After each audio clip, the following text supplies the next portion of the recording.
ও কথা আমি শতদিন বলেছি। রাসূল সাল্লাল্লাহু আলাইহি সাল্লাম বলেছেন, যারা লুডু, চোষা, দাবা, carrom board, free fire, PUBG এই যাবতীয় জিনিস খেললো যারা, তারা সুয়ারের রক্তের সাথে হাত মিশালো। আল্লাহি আল্লাহর কসম, আল্লাহি আল্লাহর কসম, যতক্ষণ পর্যন্ত আলোচনা করব কোরআন হাদিস দিয়ে আলোচনা করব, একটা বাক্য বাইরে বলবো না ইনশাআল্লাহ। এই দিনী বৈঠকে সংক্ষিপ্ত আলোচনা হবে প্রচলিত শিরক, চলমান শিরক ও বিদআত। এই সম্পর্কে এক গুরুত্বপূর্ণ তথ্যবহুল বিবরণের চেষ্টা করব ইনশাআল্লাহুল আজিজ। সম্মানিত উপস্থিতি, বক্তব্য শুরু করার প্রথমেই আপনাদের সাথে আমার জরুরি কয়েকটি কথা। তার সর্বপ্রথম জরুরি কথা হচ্ছে, ওই জায়গাটা আমি এখনো ফাঁকা দেখতে পাচ্ছি। এই ছেলেরা, ওই জায়গাটাতে পানি পড়ে আছে গো, কাদা হয়ে আছে, তুমি পিছিয়ে কেন? আর এখন পর্যন্ত ছেলেরা বাজারে আড্ডা মারছে, মানে ও কি দেখাতে চাচ্ছে নিজেকে? ও নিজেকে মানুষ মনে করে না? ও কি মনে করেছে? দিনী বৈঠক তাদের গ্রামে হচ্ছে, এখানে শিক্ষা দেওয়া হচ্ছে, আর ও বাইরে আড্ডা মারবে মানে? ওর মানবতা নেই, ওর হিতাহিত জ্ঞান নেই, ওর ইতস্তবোধ নেই, ওর বোধগম্য নেই, ওর হায়াবোধ থাকা উচিত। এখনও সে বাজারে আড্ডা মারছে, বেলুনের দোকানে এখনও আছে, আমি তো দেখে এলাম। ওটা তো আপনারই ছেলে। মুরব্বী সাহেব, আপনাকেই বলছি, ওই যে ছেলেটা এখন আড্ডা মারছে, মোবাইল নিয়ে খেলা করছে, সেটা আপনারই ছেলে, আমার ছেলে নয়। বলেন, ওকে কে ঠেকাবে এখন? ওকে আমি জঙ্গিপুর থেকে ঠেকাতে আসবো না, আপনি ঠেকাবেন? আপনাকেই ঠেকাতে হবে। ছেলে আপনার, জন্ম দিয়েছেন আপনি, খাওয়াবেন, পড়াবেন, ঠেকাবেন আপনি। কেন এখন আড্ডা মারছে? এখানে কেন এলো না? কি দেখাতে চাচ্ছে নিজেকেও? এইখানে যদি আজকে কোনো হিরো নায়ক নায়িকা আসতো, তাহলে আপনাদের গ্রামের এই আঙ্গারপুর গ্রামের মানুষ জায়গা দিতে পারতো না। এই খুঁটি বাঁশ থাকার কোনো প্রয়োজন থাকতো না তাদের কাছে। তারা বলতো, আরে বাঁশের কি প্রয়োজন, লাথি মেরে ভেঙে চৌচির করে দেয়, এমনিতে তো মানুষ হাঁটে না। আজকে এটা দিনী সভা, ইসলামিক সভা, রাসূল সাল্লাল্লাহু আলাইহি সাল্লামের বাণী চলবে, এই জন্য আপনার ছেলে এখন আড্ডা মারছে, ফ্রি ফায়ার, পাবজি খেলছে। ও কাপুরুষের সন্তান। এখন পর্যন্ত তার মোবাইলে ফ্রি ফায়ার, পাবজি আছে, নিজেকে মানুষ মনে করে? কি দেখাতে চাচ্ছে নিজেকেও? ও কথা আমি শতদিন বলেছি। রাসূল সাল্লাল্লাহু আলাইহি সাল্লাম বলেছেন, যারা লুডু, চোষা, দাবা, carrom board, free fire, PUBG এই যাবতীয় জিনিস খেললো যারা, তারা সুয়ারের রক্তের সাথে হাত মিশালো। কিসের রক্ত? শুকরের রক্ত, সোরের রক্ত। সোয়ারের রক্তের সাথে হাত মিশিয়ে দিল কারা? গেম খেললো যারা। তা আপনার ছেলে এখনো যে খেলছে, আপনার দুই চোখের সামনে আপনার ছেলেটা ওই চেয়ারে বসে ফ্রি ফায়ার গেম খেলছে, পাবজি খেলছে, আর আপনি দেখছেন, বেটা মার মার মার, বেটা মার। বেটা বাপ বেটাকে বলছে মার বেটা। ওরা বাপ বেটাকে আজকে আপনাদের আঙ্গারপুরে কবর দিতে এসেছি। কেন ওইভাবে চলাচল করে? ও জানে না মুসলিম পরিবারে জন্মগ্রহণ করেছি মানে আমাকে রাসূলের নীতিতে চলতে হবে, ইহুদিদের নীতিতে নয়। তুমি জানো ওই ফ্রি ফায়ার, পাবজি কাদের সৃষ্টি, কাদের তৈরি? ওরা হলো ইহুদি, ওরা হলো নাসারা, ওরা হলো খ্রিস্টান, ওরা হলো বৌদ্ধ। ওরা যদি তোমাকে পায়, কেটে কচু কাটা করে টুকরা টুকরা করে কেটে তোমাকে নদীতে ভাসিয়ে দেবে। তার নাম ইহুদি, তার নাম খ্রিস্টান, তার নাম বৌদ্ধ। তুমি তাদের জিনিসকে নিয়ে এত মাতামাতি করো মানে? কেন তুমি এত খেপে গেছো গেম নিয়ে? এই ছেলেরা, তুমি হাসছো, তোমাকেই বলছি, তোমার মোবাইলে এখনো ফ্রি ফায়ার আছে। তুমি আজকে এখান থেকে তওবা করে উঠবা যে আল্লাহ, আজকের পর থেকে জিন্দেগি তার কোনো এই যাবতীয় জিনিস খেলবো না, ইনশাল্লাহ ইনশাল্লাহ। শোনো যুবক, তুমি বিশ্বাস করো, আল্লাহি আল্লাহর কসম, আল্লাহি আল্লাহর কসম, আল্লাহি আল্লাহর কসম, যতক্ষণ পর্যন্ত আলোচনা করব কোরআন হাদিস দিয়ে আলোচনা করব, একটা বাক্য বাইরে বলবো না ইনশাল্লাহ। যখন কোরআন হাদিস শেষ, আব্দুল করিমও শেষ, আর বক্তব্য রাখবে না, চেয়ার থেকে উঠে যাবে। আপনার হুজুরের মতো আমি কেসা কাহিনী বলে আপনাদের মূল্যবান সময় নষ্ট করতে আসিনি। আপনি কথার সাথে শুধু কথা মিলিয়ে দেখেন। সম্মানিত মা বোন, আপনার সাথে আমার জরুরি একটি কথা। আপনাকে আমি অনুরোধ করছি, আমি আপনার ছেলের মতো। সম্মানিত মা বোন, আপনাকে আমি অনুরোধ করছি, আমি আপনার ছেলের মতো, আপনার ভাইয়ের মতো, আপনার নাতি পোতা যেই হোক না কেন আমি তার মতো। অতএব আপনি অন্তত আজকে যতক্ষণ পর্যন্ত আমি এই চেয়ারে বসে থাকবো ততক্ষণ পর্যন্ত মুখে শব্দ করবেন না। আপনাকে আমি আবারও অনুরোধ করছি, অন্তত মুখ দিয়ে যেন আওয়াজ বেরো না হয়, আপনার আওয়াজ যেন ভেতরেই থাকে, বাইরে যেন না আসে। সম্মানিত দিনী ভাই, আপনারা যারা এখন পর্যন্ত বাইরে ঘোরাঘুরি করছেন, আপনাকে আমি অনুরোধ করছি যে কোনো মূল্যে স্টেজের সামনে আসার চেষ্টা করেন। ইনশাল্লাহ আমি আপনার কোনো না কোনো উপকার করবো ইনশাল্লাহ, এই আশা নিয়ে এসেছি, করবই ইনশাল্লাহ, এটা আমি আশাবাদী। একটু শুধু বোঝার চেষ্টা করেন, একটু আমার দিকে তাকান। যেই সব ইবাদত দুনিয়াতে মানুষের ক্ষতি করে, পৃথিবীতে দুটা পাপ রয়েছে যার নিজস্ব ক্ষমতা রয়েছে। তাছাড়া পৃথিবীতে এমন কোনো পাপ নেই যার নিজস্ব ক্ষমতা আছে। একটু কথা খুব ভালোভাবে শ্রবণ করিয়েন। পৃথিবীতে দুটি পাপ রয়েছে যার নিজস্ব ক্ষমতা রয়েছে। ইহা ছাড়া, এই দুটি পাপ ছাড়া পৃথিবীতে আর এমন কোনো পাপ নেই যার নিজস্ব ক্ষমতা আছে। যদিও জেনা করা মহাপাপ, রাসূল সাল্লাল্লাহু আলাইহি সাল্লাম বলেছেন, আল বিকরু বিল বিকরি জালদু মিয়াতিন তাগরিবু সানা। যদি কোনো পুরুষ নারী অবিবাহিত অবস্থায় জেনা করে, জেনায় লিপ্ত হয়, ব্যভিচারে লিপ্ত হয়, তাহলে তাকে 100 লাঠি মেরে 1 বছরের জন্য এলাকা থেকে তাড়িয়ে দিতে হবে। তিনি বলেন, আস-সাইয়্যিবু বিস-সাইয়্যিবি জালদু মিয়াতিন রাজিম। যদি কোনো পুরুষ নারী বিবাহ করার পর জেনায় লিপ্ত হয়, তাহলে তাকে ইট ঢেল পাথর দিয়ে মেরে মেরে মেরে মেরে মেরে মেরে মেরে ফেলতে হবে, তার বাঁচার কোনো পথ থাকে না। এত বড় পাপ, এত বড় পাপ, তারপরেও এই পাপের কোনো ক্ষমতা নেই পৃথিবীতে। যদি তওবা করেন তাহলে আল্লাহ তাআলা এই পাপকে ক্ষমা করে দিবেন। যদি তওবা না করেন তাহলে কিয়ামতের মাঠে এই পাপ মিজানে মানে তারাজুতে দাঁড়িপাল্লাতে উঠে যাবে। পাপ কিন্তু মহাপাপ। 1 2 মিথ্যা সাক্ষী দেওয়া পৃথিবীর তৃতীয়তম মহাপাপ। পাপের জগতে সিরিয়ালে 3য় স্থান অধিকার করেছে মিথ্যা সাক্ষী দেওয়া পাপটি।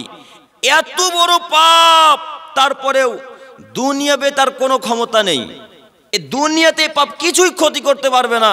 যদি তওবা করেন তাহলে আল্লাহ তাআলা ক্ষমা করে দিবেন, আর যদি তওবা না করেন তাহলে কিয়ামতের মাঠে আল্লাহ তাআলা এই পাপকে তারাজুতে মিজানে চাপিয়ে দিবেন, তখন জাহান্নামে যেতে হবে। পাপের জগতে আরেকটি বড় পাপ হচ্ছে সুদ খাওয়া। সুদ খেলে মানুষ ধ্বংস হবেই হবে, সুদ খেলে মানুষ ধ্বংস হবেই হবে, আজ হোক আর কাল হোক, যে কোনো মূল্যে তাকে ধ্বংস হতেই হবে। আল্লাহর নবী বলেছেন যখন ধ্বংস হবে, আল্লাহ তাআলা নিজে বলেছেন যখন ধ্বংস হবে তখন হবেই, কোনো মায়ের বেটা ঠেকাতে পারবে না। তো এত বড় পাপ, তারপরেও দুনিয়াতে কোনো ক্ষমতা নেই, পরকালে যা হবে দেখা যাবে। কিন্তু পৃথিবীতে এমনই দুটা পাপ রয়েছে যার নিজস্ব ক্ষমতা রয়েছে। তার একটি কি বলেন তো দেখি? শিরক, জাযাকাল্লাহু খায়রান। আর একটি বিদআত। এই তো বুঝতে পারছেন কথা। তার একটি হচ্ছে শিরক, আর একটি হচ্ছে বিদআত। শিরকের ক্ষমতা কি? যেদিন থেকে আল্লাহ তাআলা আপনার পাপ নেকি লেখা শুরু করেছে, একটু এই ছেলে গল্প করো না, আমার দিকে তাকাও। যেদিন থেকে তোমার পাপ নেকি লেখা শুরু হয়েছে, সেদিন থেকে নিয়ে আজ রবিবার পর্যন্ত, 2023 ডিসেম্বর আজ রবিবার পর্যন্ত যত নেকি করেছো, যত সৎ আমল করেছো, আজকে যদি একটা শিরক করো তাহলে সমস্ত জীবনের সৎ আমল বাতিল বলে গণ্য করা হবে। এই দেখুন শিরকের ক্ষমতা। আপনি এই পাপ ব্যতীত এমন কোন পাপ দেখান যে ওই পাপ করলে পৃথিবীর সমস্ত আমল বাতিল হয়ে যায়, কেউ দেখাতে পারবে না। নাই তো, কি দেখাবে? এটা হচ্ছে শিরকের ক্ষমতা। আর বেদাতের ক্ষমতা কি? বেদাতের ক্ষমতা হচ্ছে যদি কোনো মানুষ বেদাত চালু করে বা বেদাত পালন করে, তাহলে আজ থেকে নিয়ে পৃথিবীর বুকে যতদিন বাঁচবে, আজ থেকে নিয়ে পৃথিবীর বুকে যতদিন বাঁচবে, ততদিন পর্যন্ত তার কোনো ইবাদত, কোনো দোয়া, কোনো সালাত কবুল করা হবে না। এর নাম বেদাত। এটা হচ্ছে বেদাতের ক্ষমতা। মনে হয় বোঝাতে পারিনি আপনাদেরকে, বুঝতে পেরেছেন কি? বলেন তো শিরকের ক্ষমতা কি? বলেন দেখি। শিরকের ক্ষমতা হচ্ছে সমস্ত পূর্বের শতামলকে বাতিল করে দেয়, কেটে দেয়।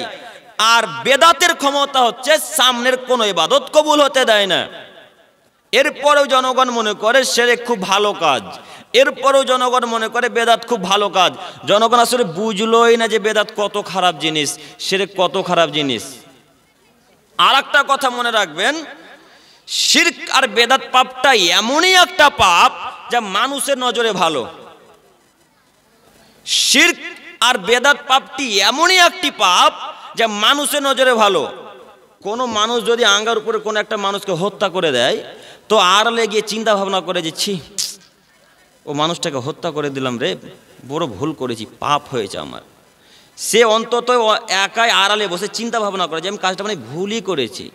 যদি কোনো যুবক তার ভাইকে গালি দেয়, তো আড়ালে গিয়ে রাত্রেবেলায় কান্নাকাটি করার বলে ছি ছি ছি ছি ছি, একে গাল দিয়ে আমি ভুলই করেছি, আমার ভুল হয়েছে গাল দিয়ে। মানে মানুষ যখন অপরাধ করে তখন অন্তত মনে চিন্তা ভাবনা করে যে কাজটা আমি কিন্তু ঠিক করলাম না, এটা অন্তর আসে না? আসে। কিন্তু বেদাত তার শিরক কাজটা এমনই একটা কাজ মানুষ মনে করে নেকির কাজ। ও অন্তরে ভাবেই না যে আমি পাপ করলাম, ওর অন্তরে চিন্তা ভাবনায় আসলে যে আমি কত বড় পাপ করলাম। ও মনে করছে আমি নেকিরই কাজ করলাম, বুঝেননি? ও মনে করছে আমি নেকি করলাম, তাই তার অন্তর ভাবে না। কিন্তু হত্যাকারী বুঝতে পারে আমি খারাপ কাজ করেছি, জেনাকারী বুঝতে পারে আমি জেনা করে খারাপ কাজ করেছি, চুগলখোর বুঝতে পারে আমি চুগলখড়ি করে খারাপ কাজ করেছি। কিন্তু শিরক আর বেদাতকারী এমনই একটা মানুষ, এমনই একটা পাপ যা বুঝতে তার ক্ষমতা হয় না, বোঝার তার ক্ষমতা হয় না যে আমি পাপটা ভুল করেছি, কাজটা করে ভুল করেছি। কথা বোঝা যায়নি মনে হয়। আসলে জনগণকে বোঝাতে আমরাই পারলাম না, আমাদেরই ব্যর্থতা। আমরা তো 1 ঘন্টা আলোচনা করবো আবার চলে যাব। আপনাদের যারা বড় বড় হুজুর, বড় বড় বক্তা, যারা 2-3 ঘন্টা আলোচনা করছে, শুধু কেসা কাহিনী দিয়ে সময়কে পার করছে, শুধু কেসা কাহিনী। 2 ঘন্টার আলোচনাতে কমপক্ষে 20টা হাদিস বলতে হবে। কয়টা? 20টা। 5টা কোরআন মাজিদের আয়াতের তরজমা করতে হবে।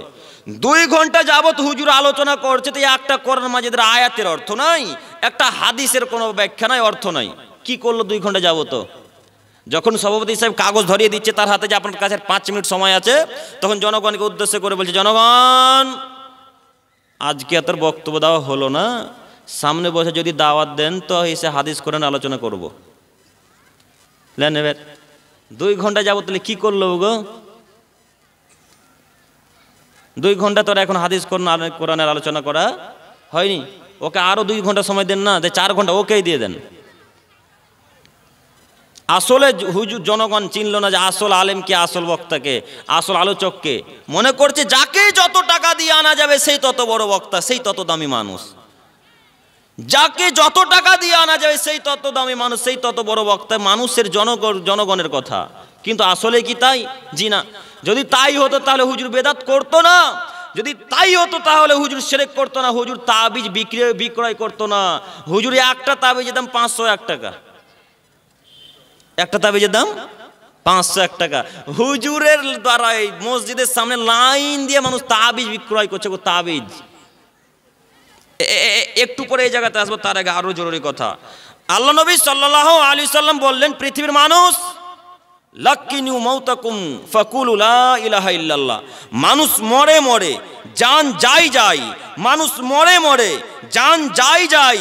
একটা মানুষের জান চলে যাচ্ছে, এমত অবস্থায় তার পাশে গিয়ে বলো লা ইলাহা ইল্লাল্লাহ। যদি সেই ব্যক্তি তোমার সাথে সাথে লা ইলাহা ইল্লাল্লাহ পাঠ করে, ফাদা খালাল জান্নাহ, সে জান্নাতে চলে গেছে। আপনার সাথে সাথে ওই যে ব্যক্তি মারা যাচ্ছে, মুমূর্ষু ব্যক্তি, ও যদি একবার আপনার সাথে সাথে লা ইলাহা ইল্লাল্লাহ পাঠ করে, ফাদা খালাল জান্নাহ, সে জান্নাতে চলে গেছে। সে যদি হাজারো পাপ করে তবুও জান্নাতি, সে যদি 1000 বার জেনা করে তবুও জান্নাতি, সে যদি হাজারো শিরক করে তবুও জান্নাতি। কেন? লা ইলাহা ইল্লাল্লাহ পাঠ করলে শিরক থাকে না, আর শিরক করলে লা ইলাহা ইল্লাল্লাহ থাকে না। আমি মনে হয় কথা বোঝাতে পারিনি। লা ইলাহা ইল্লাল্লাহ পাঠ করলে কি থাকে না? শিরক থাকে না। আর শিরক করলে কি থাকে না? লা ইলাহা ইল্লাল্লাহ থাকে না। তাই তো আল্লাহ নবী বললেন, লাক্কিনু মাউতাকুম ফাকুলু লা ইলাহা ইল্লাল্লাহ। পৃথিবীর মানুষ যে মানুষটা মারা যাচ্ছে তার পাশে গিয়ে বলো লা ইলাহা ইল্লাল্লাহ, সে ব্যক্তি তোমার সাথে সাথে যদি বলে লা ইলাহা ইল্লাল্লাহ ফাদাখালাল জান্নাহ, সে জান্নাতে চলে গেছে। তো আপনাকে এইখানে আমি একটা কথা বলতে চাচ্ছি, ওই যে মানুষটা মারা যাচ্ছে তার পাশে সূরা ইয়াসিন পাঠ করলেন কেন বলুন? বাপ মারা যাচ্ছে তো স্ত্রীতেও কোরআন পড়তে জানে না, মেয়েও জানে না, ছেলেও জানে না, তখন কি করছে? পাশে বাড়ি থেকে একটা মেয়েকে ভাড়া করে নিয়ে আসে, খালিদা চলো তো, আমার বাপ মারা যাচ্ছে, আমার বাপের পাশে কোরআন পড়ো। তোমার বাপের কি উপকার করবে? ও কি উপকার করবে? তোমার হুজুরও বোঝে না, তোমার মাও বোঝে না, তোমার ভাইও বোঝে না, কেন তোমার মা ওই পাশে বাড়ির মহিলাটাকে ভাড়া করে নিয়ে এলো? তোমার মার লা ইলাহা ইল্লাল্লাহ বাক্যটুকু মনে নেই, মুখস্থ নেই? তোমার মা বলতে পারে তোমার বাপের কানের কাছে গিয়ে বলো আস্তাগফিরুল্লাহ লা ইলাহা ইল্লাল্লাহ। তবে হ্যাঁ, এখানে জরুরি একটি কথা, তাকে বলতে বাধ্য করবেন না।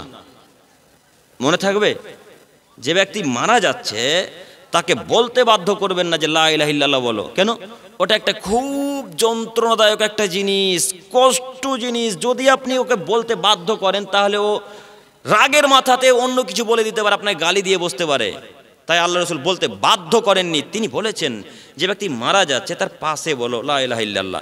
একবার যদি তোমার সাথে সাথে লা ইলাহা ইল্লাল্লাহ পাঠ করে ফাদাখালাল জান্নাহ, সে জান্নাতে চলে গেছে। বলেন সূরা ইয়াসিন পাঠ করলেন কেন? সূরা ইয়াসিন পাঠ করে কি উপকার করে এলেন? তার বাকারা শেষ রুকু পাঠ করে কি উপকার করলেন? ইমরানের প্রথম রুকু, সূরা ইমরানের প্রথম রুকু পাঠ করে কি উপকার করে এলেন? এক নেকিও পেল না সে। যে কোনো মূল্যে সারা পৃথিবী তিনি ভাই ও বোনদেরকে এই শিরক এবং বেদাত থেকে বিরত থাকতে হবে। যে কোনো মূল্যে, যে কোনো মূল্যে, যতই বিপদ আসুক, যতই অত্যাচার করুক না কেন, তারপরেও বিরত থাকতে হবে যে কোনো মূল্যে। সম্মানিত উপস্থিতি, মহান আল্লাহ তাআলা বলেন ওয়াইদ ক্বালা লুকমানুন লিবনিহি ওয়া হুয়া ইয়াঈদুহু ইয়া বুনাইয়া।